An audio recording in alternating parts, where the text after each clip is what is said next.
Welcome back, everyone. It's here. And today I've got some r/BestOf for you all. As per usual, I'll be reading you the posts, giving you my opinions, and I hope you do the same down in the comments below. And without further ado, let's jump right into it. This post was collected by Choice Evidence 1983, and their tagline is, "It dawned on me that he was a wizard." The original OP is Money Donut 7375, posted February 4th, 2026.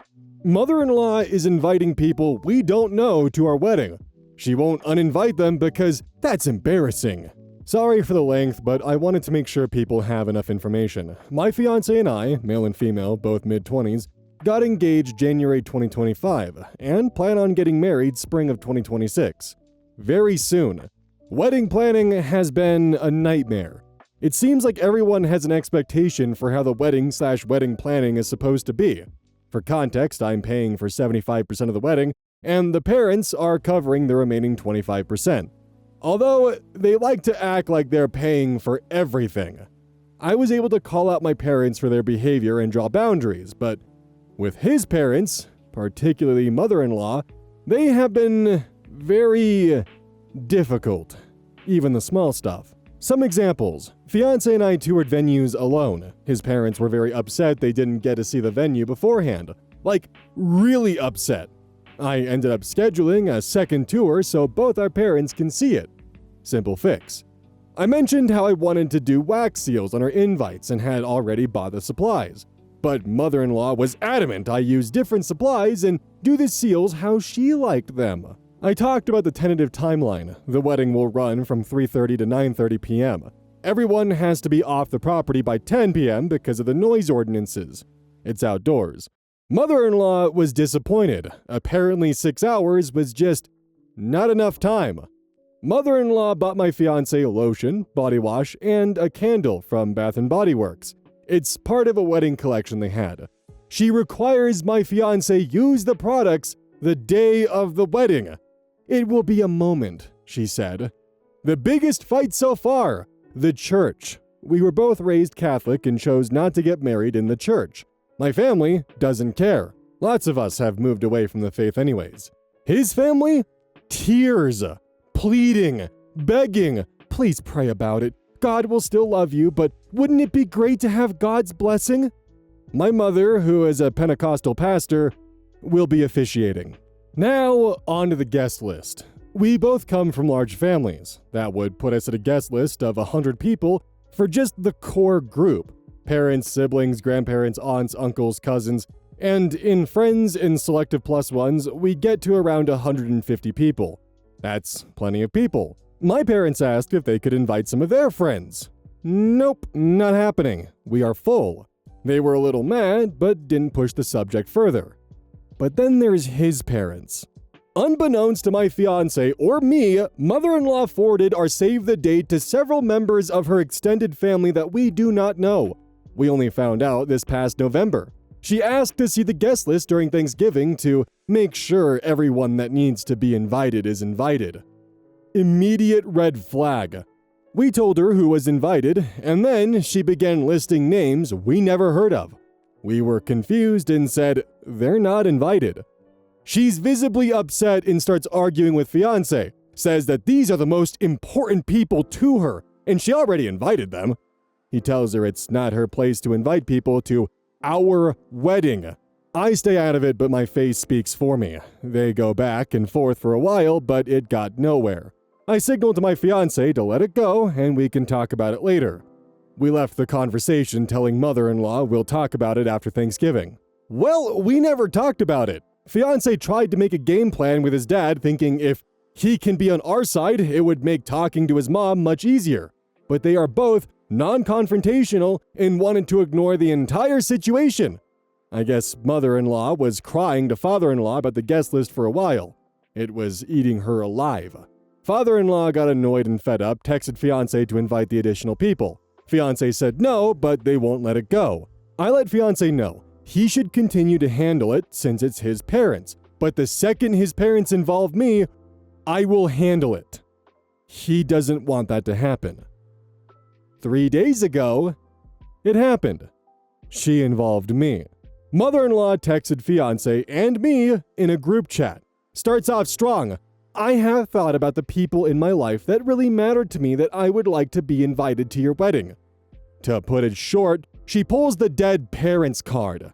Dad passed away when she was 11 and Mom when she was in her mid-20s, and talks about how these people are parts of her parents. Claims they've been at every big family event. I have not met these people in the past 7 years we've been together, and my fiance says he's only met them a couple of times. She's even said not everyone invited is going to make it, so there should be room to invite additional people. She's already invited them and they're so excited. She even sent them the hotel block information, 7 to 8 weeks after we initially told her they weren't invited. It would be really embarrassing for her to uninvite them after all of that. She's praying we allow them at our wedding. His parents did offer to cover the additional costs. We since haven't responded. Here's my perspective. It's not about money, it's about respect. We've spent months now telling his parents how it's going to be, but they won't respect what we say. They worry more about how they feel. Mother-in-law is upset the wedding isn't how she pictured, and father-in-law just wants her to be quiet. I empathize with mother-in-law's situation in losing her parents all those years ago. I lost my mom 4 years ago and then my brother less than 2 years later. It sucks that there are people who can't be there, and it's out of our control. But that doesn't mean she can require certain people be invited. She might be the mother of the groom, but she is a guest. Guests can't control how the wedding will be. She's already crossed so many boundaries, and it's not my responsibility to fix the mistakes she made. I told my fiancé, since it's his family, he makes the decision, and I will support him. He said he wants to give in just to make it all stop, but that sets the wrong precedent. He doesn't want these people there. He's not close enough with them, and if they were really that important, they would have been around more. He also doesn't want to start a marriage by ignoring my feelings and just doing what his mom says. He's torn and hurting. I've offered to be the one to respond as I promised, so that I can take the heat. But he doesn't want to ruin the little chance I have at building a relationship with his mom. With that, how would you respond? We agreed any response needs to be in writing since most of our conversations have been verbal and misconstrued. Having it in writing makes it clearer. Should I mention that second venue tour I scheduled with the parents is in 3 days?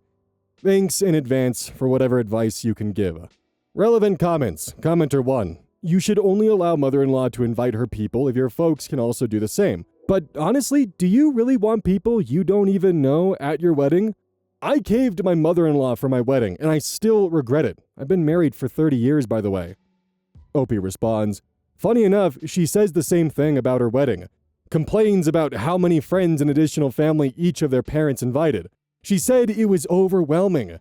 When we say this is exactly the same as what she experienced, she backtracks. Commenter 2. Oh, God. Imagine what's going to happen when kids come in the picture.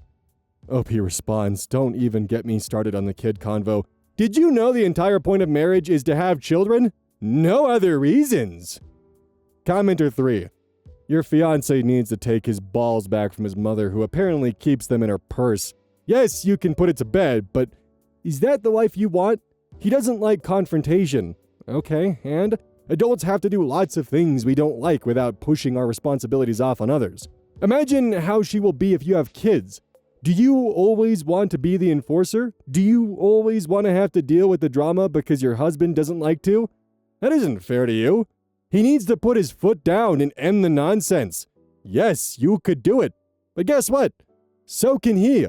He will grow from the experience. Let him do that.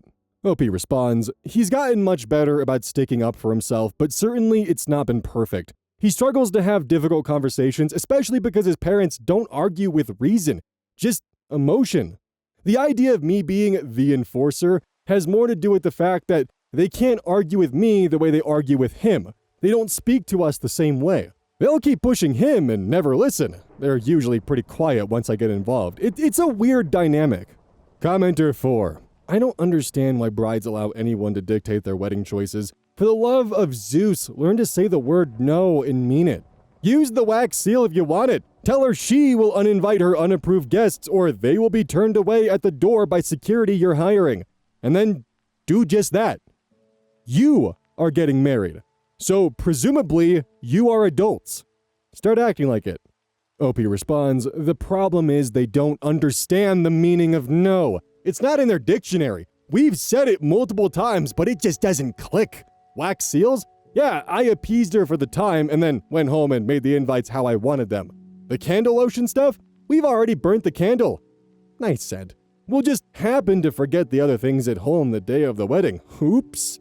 The church/venue issues? Well, I already paid the venue, so I can't change it now. The guest list thing is just something less out of our control in terms of how the response will be. I don't have the contact information of the people she invited, so it's not like I can tell them myself. What if these people show up even after confirming several times they weren't invited? Then it turns into this huge dramatic moment that was avoidable if his parents knew what no meant. We just wanted to avoid a massive family blow-up at the wedding. Commenter 5. Are you sending out paper invitations? If so, just don't send them one. You won't receive an RSVP back from them. Obviously, they may still get the wedding details from mother-in-law, but I cannot imagine going to a wedding I didn't get an actual invitation for. OP responds, I already sent out paper invites. Obviously, these people will not receive one. We have an online RSVP on our wedding website, and they won't be able to because their names don't show up on the guest list. But people are unpredictable. I hope common sense would tell them they're not invited based on the fact that they didn't receive an invite. But I fear mother-in-law's persistency might give them the wrong impression. Edit, some people commented that my fiance clearly told me he wants to invite them and I didn't support his decision. So, I asked him to clarify his position to make sure I didn't misunderstand him. He said, she can go fuck herself. Crass, but gets the point across. Asked him what he meant when he previously mentioned just giving in to her request, and he said instinctually he just wants to give in. That's how he was raised. But realistically, he thinks it's unfair of her to put us in this position and she shouldn't get her way. She's manipulated him in the past, and he wants to end the cycle. Commenter 6. 1. I effing hate group messages with my husband's family and myself. It's so passive-aggressive manipulation. 2. It is 100% about respect or lack thereof. My husband and I have been together 10 years, married for 3. If you don't set boundaries now, they will be pushed forever. Literally forever. Stand up for yourselves, please. Edited to add, we eloped for this reason. People just are so self-centered when they have already had their life. We tried to have a reception 6 months later, and my mother-in-law made it about her and acted like yours. I shut it down. No reception for anyone. Kinda sucks because we wanted to celebrate with our friends, but I wasn't going to let her walk all over what we wanted. OP responds, dude, the group chat thing is so weird. Like, she won't even text me about small things. Like what time I'm showing up for dinner without putting it in group chat. But his family operates on group chats. Everyone needs to know everything. I'm just happy I'm not in any of the other ones. I've spent years being disrespected by his parents, mostly mother-in-law. I'm a bit numb to it all at this point. It is what it is. Luckily, I have a decent relationship with father-in-law, but he's got no backbone. Can't wait to see how the wedding actually turns out. Might have to tip my wedding coordinator generously to deal with her so I don't have to. Commenter 7. Maybe I'm in the minority. What mother-in-law is doing is wrong, but in the grand scheme, if she's paying for her additional guests, is it the worst thing in the world just to roll with it? My parents invited some friends of theirs I barely knew, but they wanted to share the joy with people they were close to, and it didn't bother me or take away from the day in the slightest. I do think no means no, but why start your marriage in a contentious place with the in-laws when it's really not that big of a deal? Just my 2 cents. OP responds, I get your point. Here's some more context that might clear things up. I didn't mention this in the post, but when we first got engaged, my fiancé had spoke with his parents about wedding expectations, including the guest list. He mentioned we planned on keeping the guest list simple, since it was already sizable with just those we want to invite. They thought it was valid, even talked about their experience on their own wedding, when their own parents invited a bunch of people they didn't know. Mother-in-law complains about it and said it was so overwhelming for her. Seemed like everyone was on the same page about how we were going about the guest list. Flash forward to a few months ago, we find out she invited people we don't know and didn't ask if she could, just expected she could. It was like that earlier conversation never happened. Brought up her experience at her wedding and she backtracks. I think it's less about a guest list and more about wanting things her way. We're not having the wedding the way she wants it, so she's trying to find the means to get her way in some capacity. On top of that, I've told my own parents they couldn't invite friends. People we actually know. Feels weird to hold a standard to one family but not the other. Update, May 20th, 2026, 2.5 months later. Hi everyone, it's been a few months and I figured I could provide a bit of an update. The biggest update is we got married. It was such an amazing day and went just as we had planned. We're still in awe of how perfect it was for us. We don't regret a thing, except our DJ, but that's a story for another time. In regards to dealing with mother-in-law and her guest list requests, the day after my initial post, my now husband sent a short text to both of his parents saying her extended family wasn't invited, and we were done having the conversation. Added in that we were disappointed with their behavior and that they caused unnecessary stress. The response was interesting. Mother-in-law just responded saying she invited these people because we said it was okay in prior conversations. That never happened, and she has always been supportive of the wedding. That was never a concern, but now it is.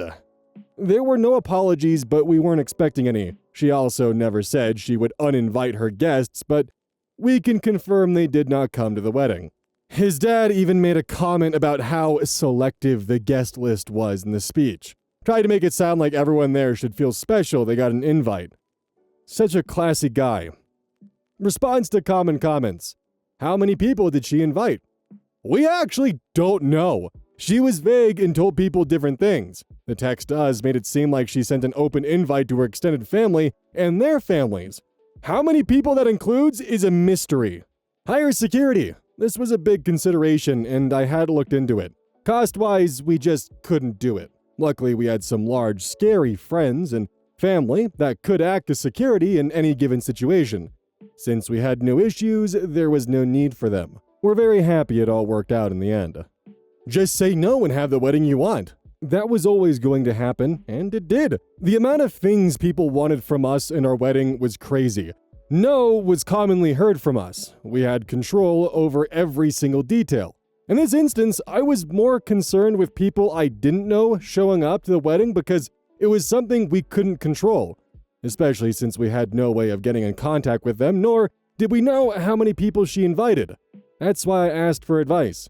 Thank you to everyone who provided meaningful advice. Life has been really peaceful since the wedding, and we're loving it.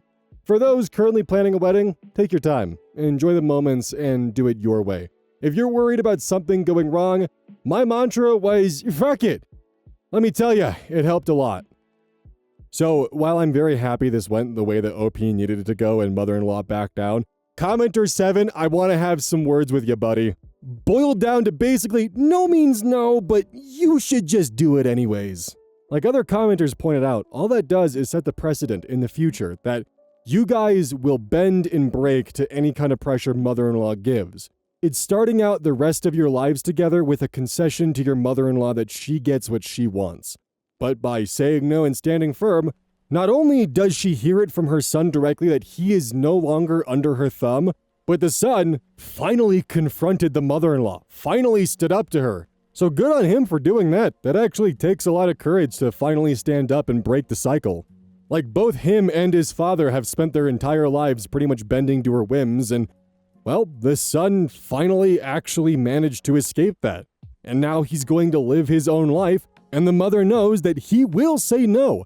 Because the thing is, if OP was the one to step in and say no, the mother-in-law can twist and spin that as, oh, so she gets what she wants but not what I want? Is that really how you're going to treat your mother? But if he's the one that firmly stands no, what's she going to do? Go no contact with her son because he wouldn't let her bring random guests to his wedding? Like, if that's the route she takes, well, that's all the better for you, because that's someone that you definitely don't want to have in your life as a common factor. But hey, no means no, but you should just do it anyways, apparently. This post was collected by Choice Evidence 1983, and their tagline is, "It dawned on me that he was a wizard." The original OP is Mental Estimate 2462, posted r/legal advice May 19th, 2026. Can I throw my house guest out 2 weeks into a planned 6-week stay? Location is Westchester County, New York. I agreed to let a friend of a friend stay with me for 6 weeks while he's in town for a work-related course. He's been nothing but inconsiderate and entitled since he got here, but our mutual friend is important to me, so I decided to stick it out. That went out the window this morning when he informed me that his mother and aunt will be flying in on Friday to visit New York City, and will be spending the week staying in my living room. He basically had a full-blown temper tantrum when I told him that wasn't happening, and I'm officially done with it. The bright side is that I only had a spare key to my doorknob lock, so I just plan to leave the deadbolt unlocked while he was staying here. In a perfect world, I'd just lock the deadbolt, tell him he's gonna have to find other accommodations, and arrange for him to come pick up his stuff. I know New York has very tenant-friendly laws, but I guess my hope is that this hasn't become a tenancy situation. He's only been here for 10 days, has an apartment back in Indiana, and I've got emails and texts with him and our mutual friend that includes discussions about the duration and context of his stay. I'm hoping all of this will work out in my favor, but I really have no idea what to expect if he tries to push back. So yeah, can I lock this guy out and tell him to fuck off, or would that end terribly for me? Thanks. Edit to mention it's his mother and aunt. I was typing faster than I was thinking when I posted this. Relevant comments. Commenter 1. Not a lawyer. New York's laws state that if someone stayed with you for 30 consecutive days, the relationship changes and they legally have protections afforded to tenants. If it's been less than 2 weeks, they should still be considered as guests in your home, and you should be free to kick them out. OP responds, "This is encouraging. I'll probably be texting my guest to let him know he needs to find a new place to stay shortly." Commenter 2. He's only been there for 2 weeks. His visit had a predefined end date that was discussed, and he has a place back home. All of this supports he is a guest, and you should be able to kick him out with no consequences. You could request the police stand by when he comes to get his items to ensure that he doesn't try to get back in. Your mileage may vary if the police will be willing to do this. However, if he lies and says he was moving there or otherwise throws some uncertainty into if he's a tenant or regular guest, there is a decent chance the police will say it's a civil matter regardless of what you might have to suggest he was a guest, and you would have to go to court to evict him. That probably won't happen, but it is possible. OP responds, "This all sounds solid, thanks. I think I'm going to avoid getting police involved, as it could just open the door to him trying to lie about the situation. He's a loudmouth with a short temper, but I'd be very surprised if he escalated to actual violence or anything." Commenter 3. Are you taking any money from him to put him up? That'll be the main deciding factor. If no, then no, he doesn't have any right to stay. OP responds, That's good news. No money was involved. I was doing this entirely as a favor for our mutual friend. Update, May 22nd, 2026. 3 days later. Update on throwing my house guest out after 2 weeks of a planned 6-week stay. Location, still New York. My guest is gone and has returned my keys as of last night. I doubt he was able to make copies, but I'll be keeping the deadbolt locked just in case. There was a pretty embarrassing meltdown, but he made no effort to claim that he had a right to stay or anything. Unfortunately, there will be some social and familial consequences, as the guy I was referring to as our mutual friend is actually a mutual cousin, though the now former guest and I aren't actually related. It didn't seem very relevant to my issue, and I was trying to be concise, but it's going to be a thorn in my side going forward. I don't have any regrets, though. I'm not interested in dealing with that kind of disrespect in my own apartment. Anyway, I appreciate everyone who let me know that I was good to just tell him to find new arrangements. Too long didn't read, my guest left without incident aside from an adult temper tantrum, but Christmas is probably going to be a little awkward.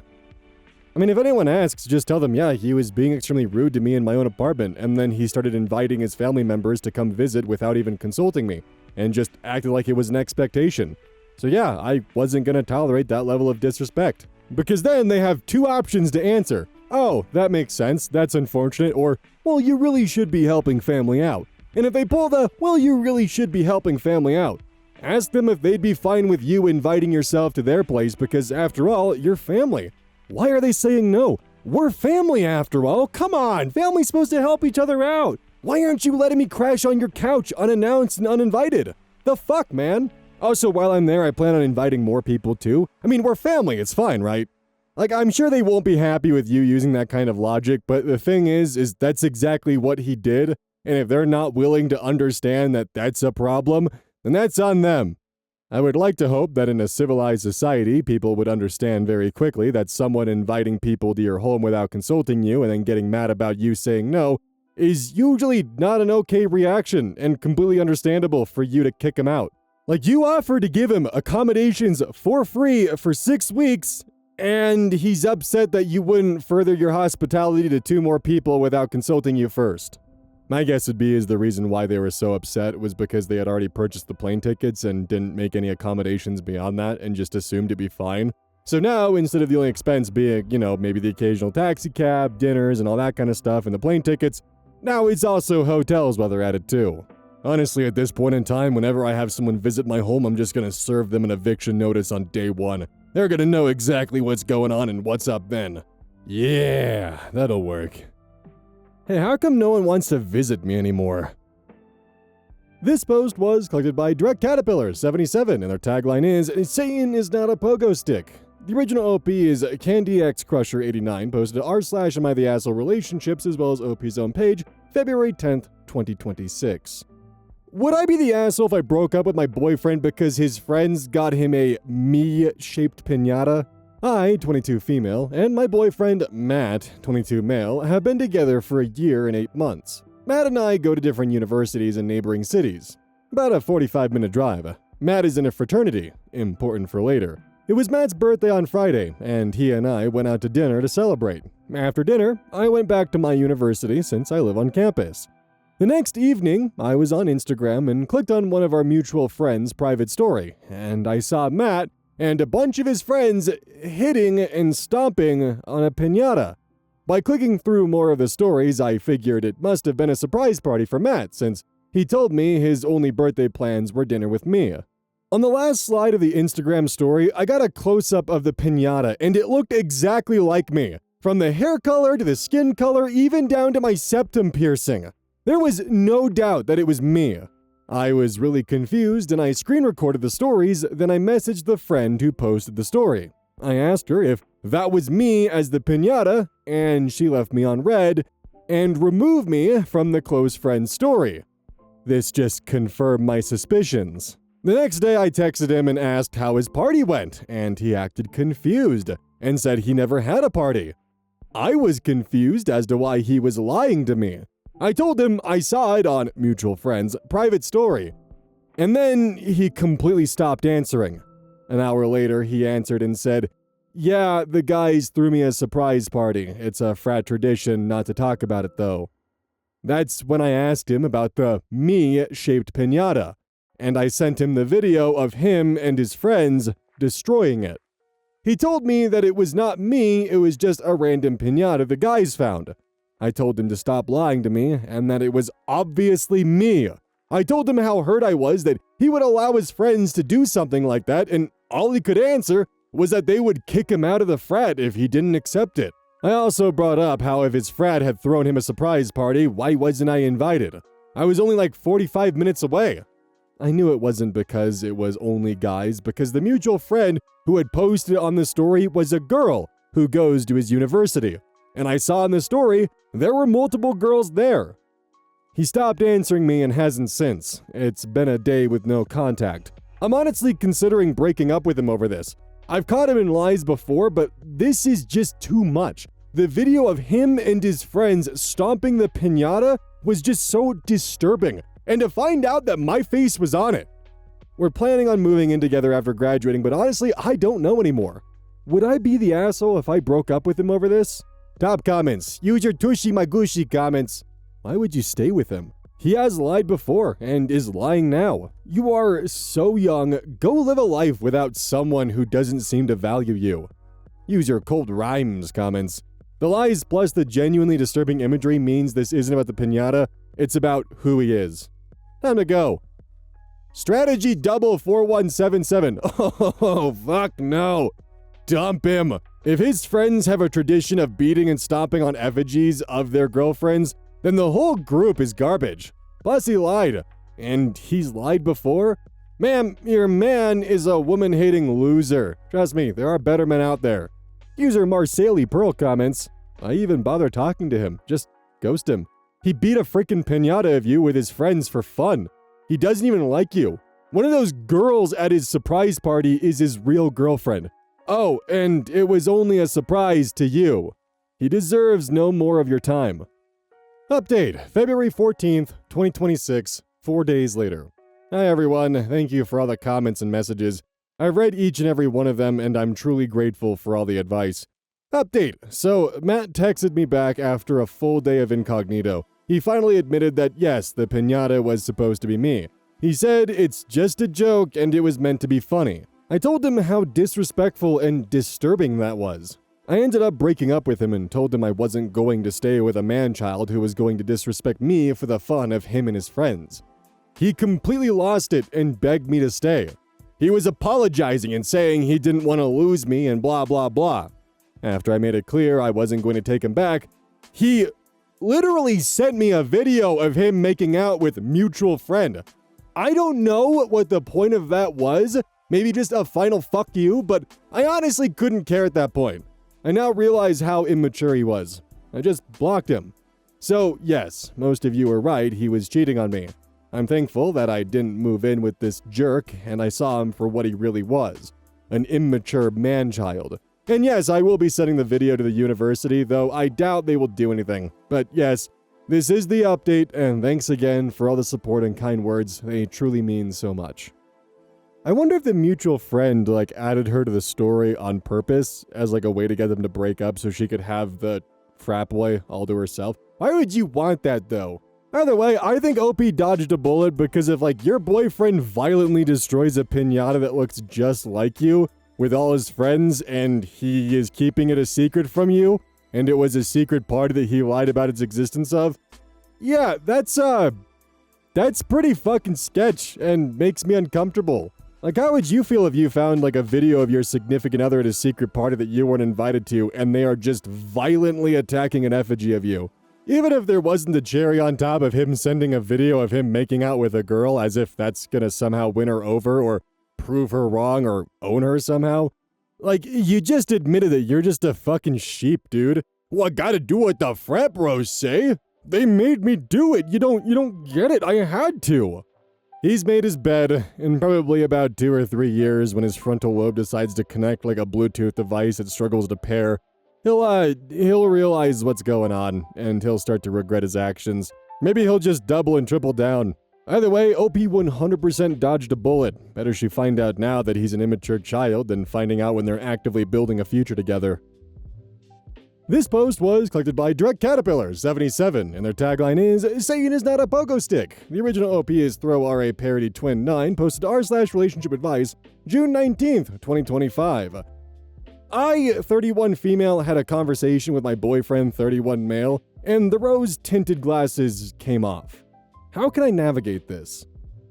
Did you know the average person says Direct Caterpillar 77 around 600 times a year? But that's only because we're including Oz, who says it an ungodly amount, and thus is an outlier and should not be counted. Anyways, hello all. I, 31 female, have been with my partner, 31 male, for 1.5 years. We love each other. It has been rocky at times, and we have nearly been through a breakup, but each time we talked it out and believed we pulled through. The main subject of contention has always been his hobby and subsequent club. He's on the volunteer committee, has meetings every Monday, and goes every Wednesday and Thursday evening, along with some Friday evenings as well as Saturday and Sunday mornings. He also spends several weekends away out of the year to do the hobby and uses holiday time for it too. He does admin outside of this also, and has been in trouble at work for doing said admin during work hours, and has even done admin during our quality time. There have been several incidents at the club, and with him being on the committee, he has spent a lot of time dealing with it. So much so, it affects his mental health poorly. He's even canceled plans and changed date nights with me to prioritize his hobby. This has caused many arguments and conversations which stem from him making a hobby his priority and how he wants me to just slot into his current lifestyle. I explain that this couldn't happen, and we have compromised to try to make it work. I believe things had turned a corner. However, something changed today. I'm bisexual. The local pride parade is coming up and I expressed my want to go. We did not make any explicit plans to go together, but he stated if he was available, he would go. He knows how excited I was at this prospect and knows how much this means to me. However, he messaged me to say he was now doing his hobby instead and couldn't go. Now, he says he was asked to go and asked me if it was okay. I felt like I couldn't say no, as in the past I've said no and been made to feel guilty because I'm stopping him from doing his hobby. I'm not that kind of person. People make choices. That's their decision, not mine. However, I asked him if he ever wanted to go to the Pride event, and he said, I would have, but my hobby is more important. And then something in me just clicked. This event is important to me. It's something I'm excited about. It's something I want to do. The amount of times I've sat and taken him to his hobby, watched, helped, and supported him without fail, and sometimes without being asked, he doesn't do the same for me because it's not as important to him. It felt like he was saying, I'm not interested in the thing that you find important because it's not important to me, and by extension, you're not important as my hobby. I didn't feel angry or hurt or disappointed. In fact, I didn't feel anything. And that's it. I don't feel anything for or from him. No love, no support, no companionship. Nothing.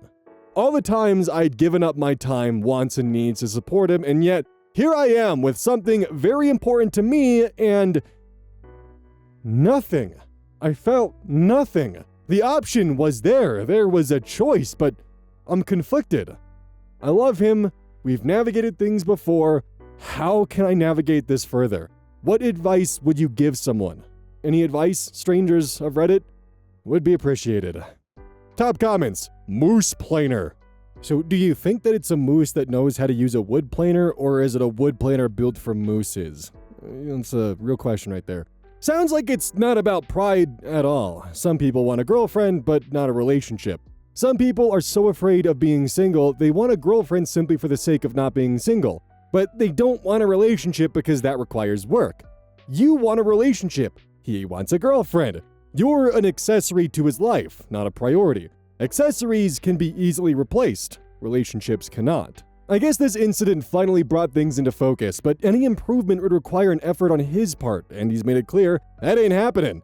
But even if he was willing to work on things, you'd have to manage it all. You'd be the one telling him exactly what he needs to do, how to prioritize you. You'd be the one making all the effort. That is tiring. Find a man or a woman or NB who wants to make you a priority, who wants an actual relationship and doesn't treat you like an accessory. User Dangerous Tomato 235. He doesn't have a hobby. It's either an obsession or an excuse to not spend time with you. A hobby should not be a full-time job. At the least, you need to have a serious conversation. At best, break up and move on. Expensive Opening 55. What kind of hobby or club takes up more time than a full-time job? You already know your answer. He won't even prioritize you or your interests.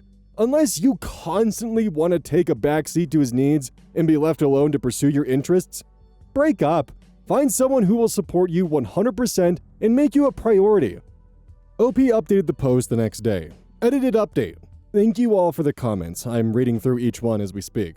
I might not reply because I'm still soaking in all the insight. Common questions. To those asking what the hobby is, it's a sport, and a very niche one, so I'm not going to detail what it is because that's not fair on that sport or the people in it. He isn't cheating. I've been with him on the weekends and taken him to the sport. No, I'm not karma fishing. Thanks, bot accusers. Throwaway new account as I posted on my old account and didn't interact enough. Hence, throwaway. I honestly don't care for the whole karma thing.